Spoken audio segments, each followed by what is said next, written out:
comunión de los santos, sobre el amor a María. Esto es bien importante para nosotros conocerlos. María y los santos son un problema cuando uno está fuera de la Iglesia Católica. A María, a uno le enseñan que el católico cree que María es una diosa, que uno adora a María. A uno le dicen que María simplemente es una mujer común y corriente. Se le llama el vaso usado por Dios, así se le llama. Dios la usó para que Dios engendrara y después de eso, a un lado. Ni siquiera Jesús le decía mamá, le decía mujer.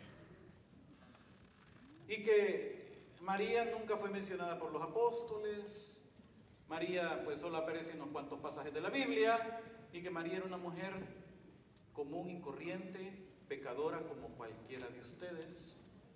Que Dios la escogió como pudo haber escogido a cualquier otra. Que Dios le dijo a María que primero, pero si María le hubiera dicho que no, pues él hubiera escogido a la Chana, a la Juana, a la Lupe, la primera que le dijera que sí. Y que una vez María le dijo que sí, pues ya después que nació Jesús, a un lado.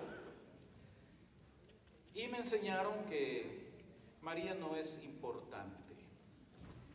Cuando Jesús habla y le dice mujer, hay un problema, porque la palabra griega, ginat, que es la palabra que aparece ahí, se ha traducido mujer, pero no con la connotación que realmente tiene. Porque esa palabra griega, la correcta traducción debería de ser mi señora. No es una mujer cualquiera, es una mujer de alta dignidad. Las mamás de los reyes se les llamaba de esa manera. Y las mamás de los reyes eran las verdaderas reinas en ese lugar. Si usted recuerda cuando Betsabé era la esposa del rey David, Betsabé era reina, tenía rango real, pero si usted lee los libros de Reyes, cuando Betsabé era la esposa del rey David, ella llegaba y se postraba ante el rey. Pero cuando Betsabé se convierte en la mamá del rey, Salomón, dice el libro de Reyes, que se levantó de su trono y se postró ante ella. Y ordenó que pusieran un trono a la par de él, a la derecha de él. Entonces, María, mis queridos hermanos, es una mujer muy importante. La palabra de Dios no necesita hablar mucho para saber la importancia de María. Y esa importancia, pero ya no, porque en la teología católica hay tres tipos de cultos. Está el culto de latría, que es el culto de adoración que se le da solamente a Dios. Latría. De ahí viene la palabra idolatría, adoración a ídolos. Pero en el caso de Dios, Él recibe culto de latría, de adoración, el único. Pero está el culto de dulia y de hiperdulia. La palabra dulia significa veneración. ¿Quiénes son los que reciben culto de dulia? Los santos. ¿Quién recibe culto de hiperdulia?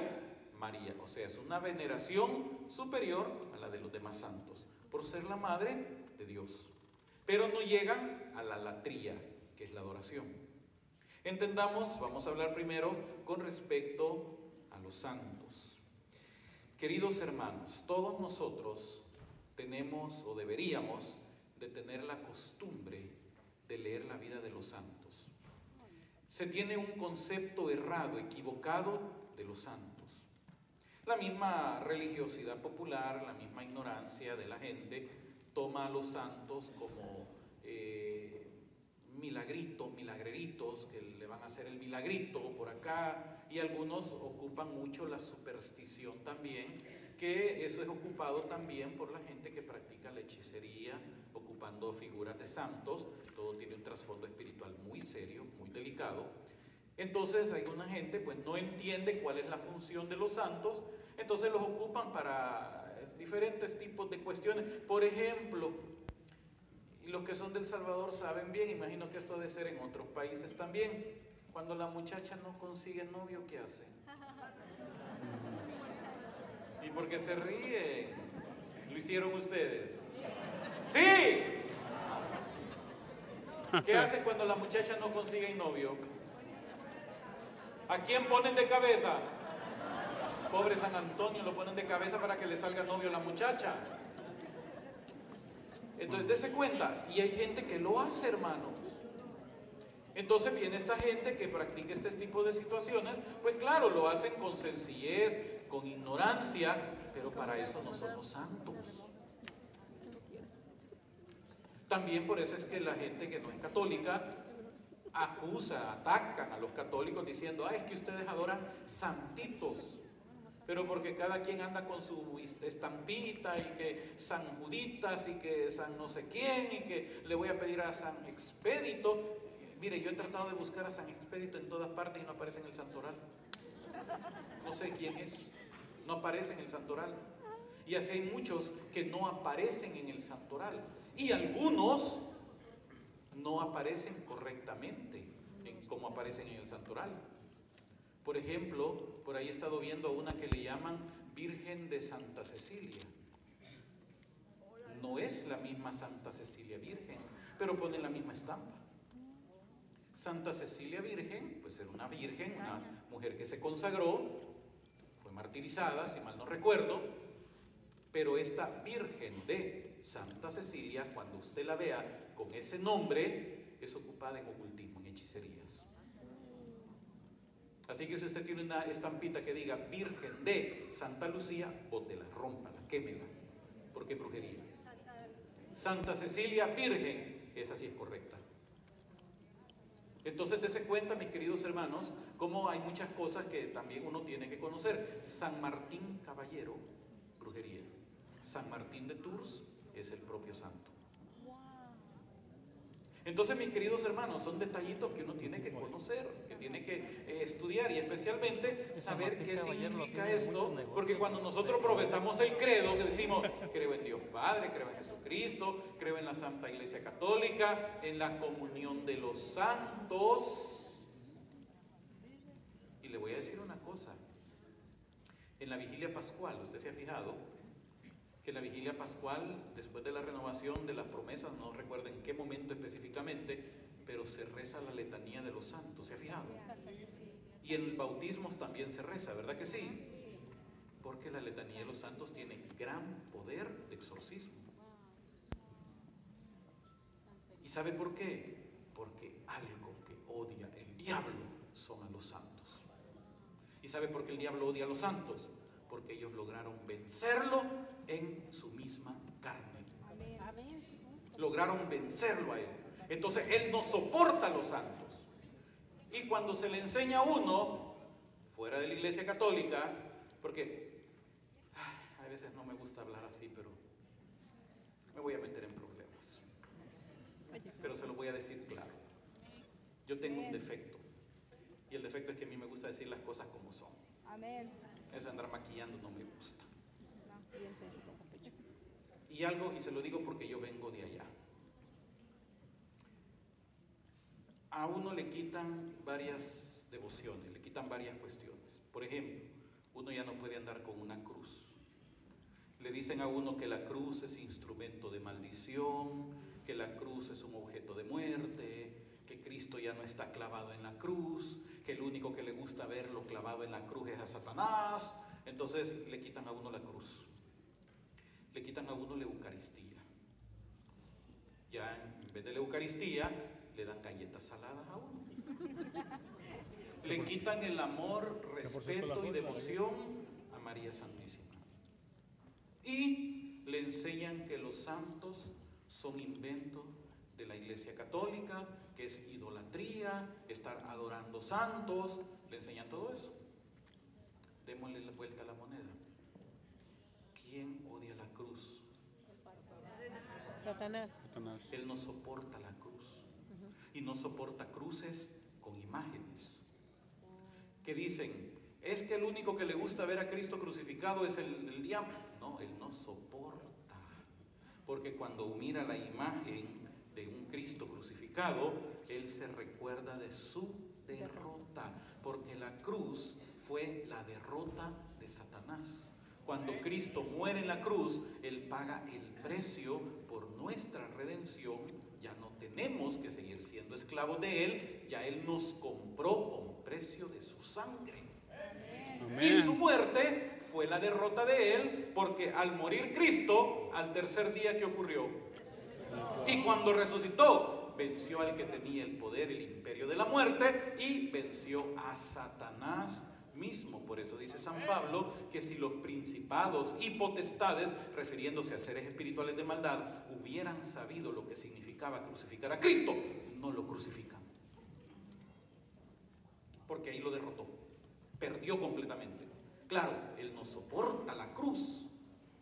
Segundo, Él no soporta a María. ¿Por qué? Porque en ella se engendró Dios mismo. El Verbo se hizo. Amén. Y María es la puerta del cielo. Amén. ¿Sabe qué significa puerta del cielo? Yo cuando comencé a rezar las letanías, yo decía, bueno, ¿y por qué puerta del cielo? Si puerta del cielo, si la palabra de Dios dice claramente, Jesús, yo soy la puerta y el que por mí entrare será salvo. Quiere decir que yo puedo entrar por María o puedo entrar por Jesús. Tin Marín, de dos pingüe, vamos a ver por cuál de los dos entramos. No significa eso, puerta del cielo. Porque la palabra de Dios es bien clara. Cristo es la puerta. Él dijo, yo soy la puerta, el que por mí entrare será salvo. ¿Por qué María la llamamos puerta del cielo? ¿Por qué la iglesia la llamó puerta del cielo? Es bien sencillo. Acuérdese que una puerta no solo sirve para entrar. ¿Para qué sirve una puerta también? Para salir. Entonces María es llamada puerta del cielo. ¿Por qué? Porque si Cristo es la puerta por la cual nosotros entramos al cielo, porque no hay otro nombre bajo el cielo dado a los hombres que podamos ser salvos, solo en el nombre de Cristo, Él es la puerta para que nosotros entremos al cielo. María es la puerta por la cual el cielo entró a nosotros cuando el Verbo se hizo carne. Entonces María es puerta del cielo. Dios entró por ahí. Dios tomó la naturaleza de ella. Dios tomó su carne. Dios tomó su sangre. A mí me dijeron, María no dio su sangre por... ¿Y de quién era la sangre que tenía Jesús? Si Dios es espíritu, no tiene cuerpo ni hueso, así lo dijo Jesús. Entonces Jesús, Dios, toma de María el cuerpo y toma de María la sangre para redimirnos. Por eso María es llamada corredentora. En la serie, en los temas que estamos tratando ahorita en el programa Fe y Razón, precisamente estoy hablando sobre la misión de María y estoy explicando esta parte de la corredención de María. Entonces, María se convierte en la puerta del cielo. A mí me dijeron que eso de la Eucaristía, ya dijimos, un invento, es una galleta. María, una mujer común y corriente. Pero el diablo no soporta la Eucaristía, porque es Dios mismo el que está ahí, es Cristo mismo. Y le voy a contar una cosa, algo que siempre me intrigaba antes y que ahora tengo la explicación. Era porque siempre se metían a robar las hostias a la iglesia católica y al local que yo tenía nunca se metían a robar mis galletas. Se llevaban mi instrumento, mi micrófono, mi guitarra, pero nunca se llevaban mis galletas y me las dejaban. Pero la iglesia católica si se meten a robar, ¿por qué cree que se la roban? Porque saben que Dios es Cristo y se lo llevan para profanar. Las galletas en mi caso, ahí me las dejaban las galletas. Entonces, hay que usar la lógica para entender estas situaciones. Y el diablo odia a los santos. Ahora, saque sus conclusiones. ¿Quién cree que puede estar detrás de todo esto? Satanás. ¿Quién cree que está detrás de todas estas formas de pensar que le dicen a uno fuera de la iglesia católica?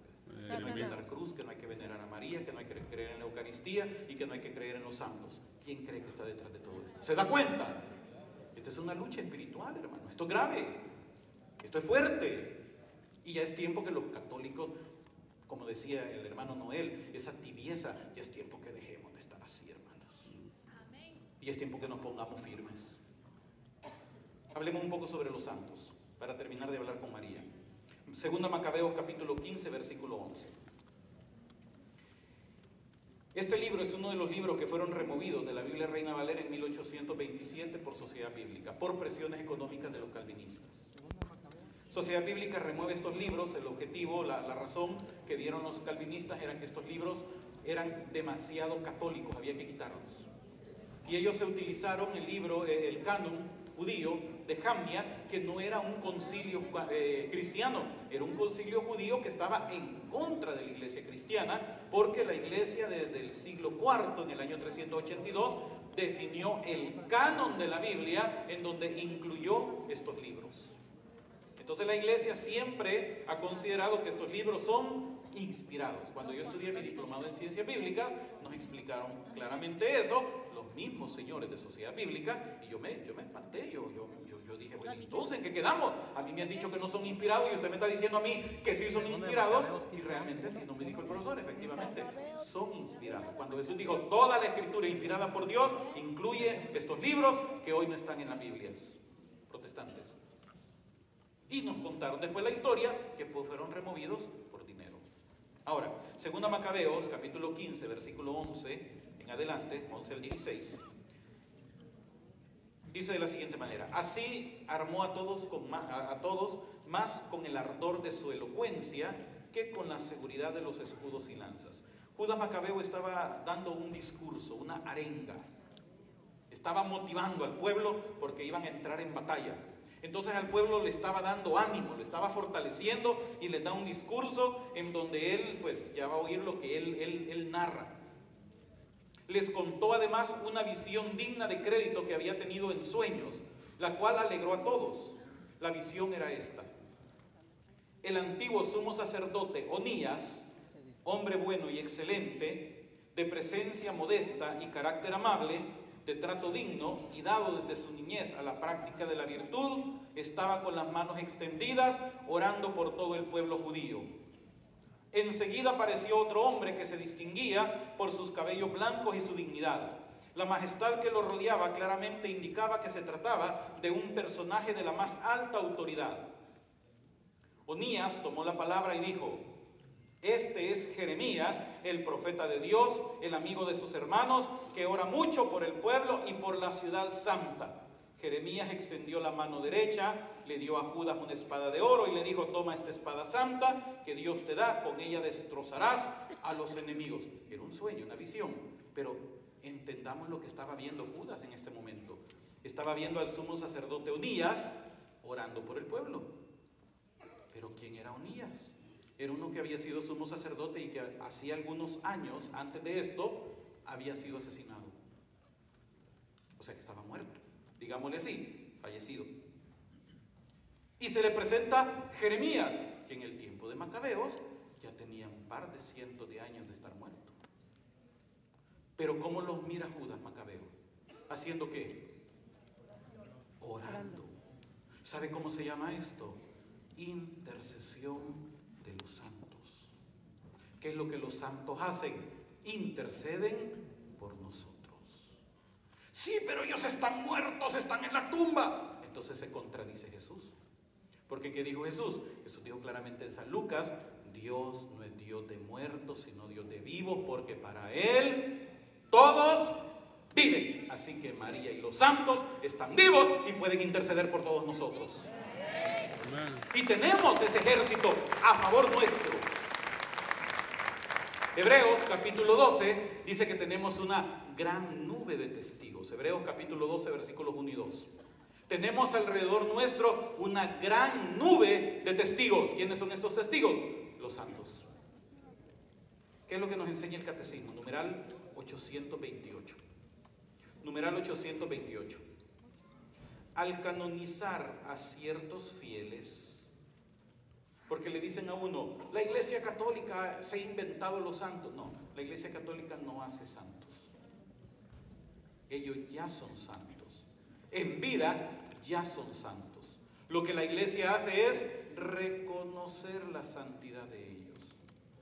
Al canonizar a ciertos fieles, es decir, al proclamar solemnemente que esos fieles han practicado heroicamente las virtudes y han vivido en la fidelidad a la gracia de Dios, la Iglesia reconoce el poder del Espíritu de santidad que está en ella y sostiene la esperanza de los fieles proponiendo a los santos, oiga, proponiendo a los santos como modelos e intercesores. Modelo. ¿Qué es un modelo? Lo que decíamos en la mañana, es un ejemplo a seguir. Entonces, ¿qué es lo que la iglesia nos está poniendo acá? Nos está proponiendo a los santos como modelos a seguir. Ahora, ¿cómo voy a seguir un modelo si no lo conozco? Ahí donde viene la responsabilidad nuestra de conocer la vida de los santos. Ahora, recuerden que le dije que había una frase que se oye bien piadosa, pero hay que tener cuidado. Yo he escuchado esa frase que dice que la iglesia es hospital de pecadores, no es museo de santos, sino hospital de pecadores. Pero por lo general las personas que me han dicho esa frase son aquellas que justifican vivir en pecado.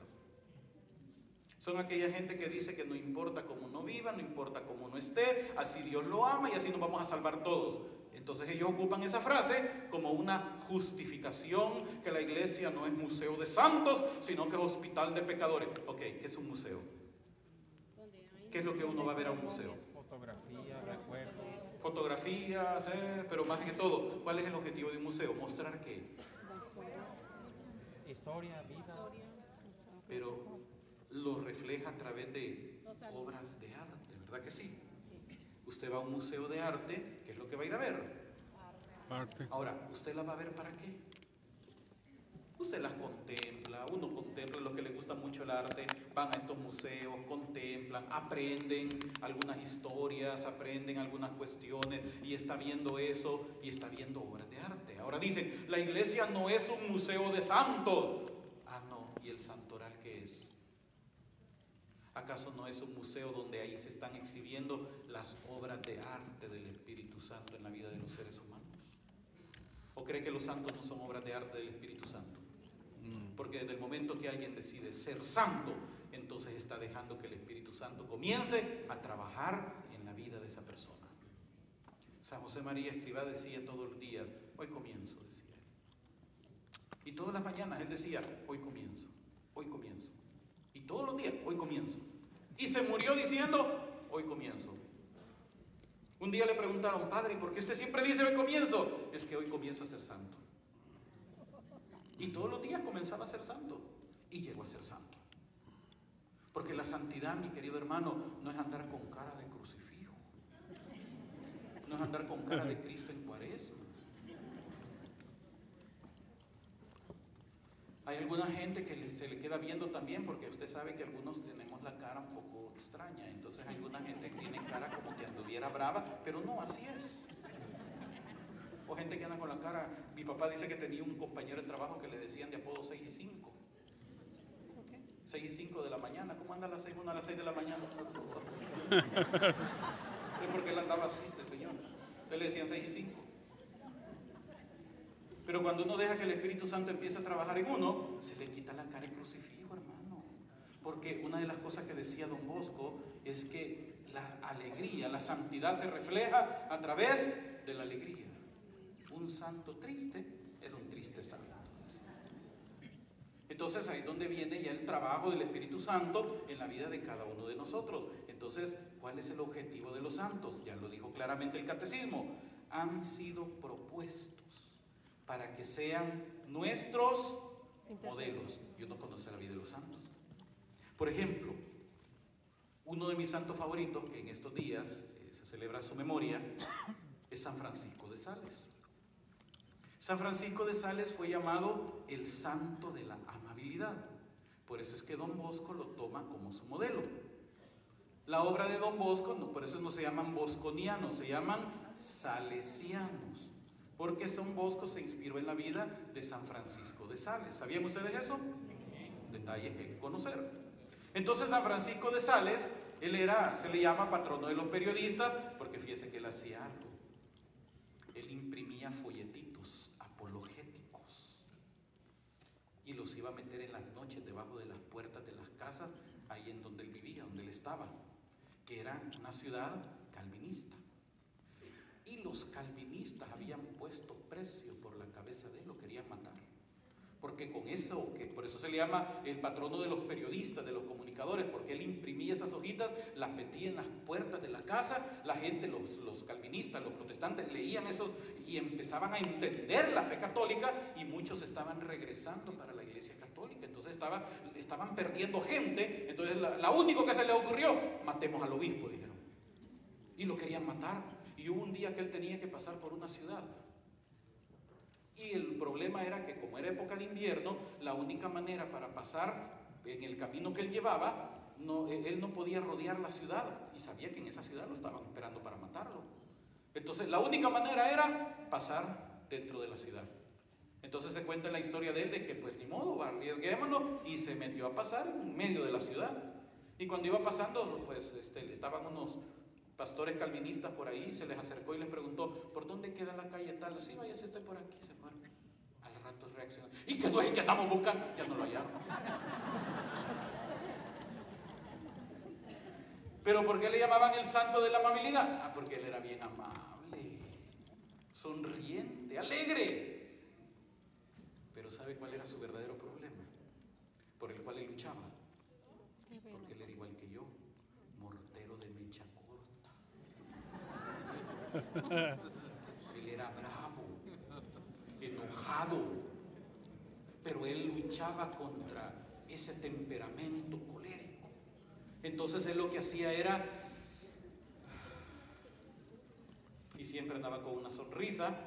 Por eso es que cuando él muere y le hacen la autopsia, dicen que el hígado se le había hecho una gran piedra de toda la bilis que había segregado de la gran cólera que agarraba, pero que él trataba de luchar contra eso. Entonces cuando yo leí la vida de San Francisco de Sales, dije: pues no tengo esperanza.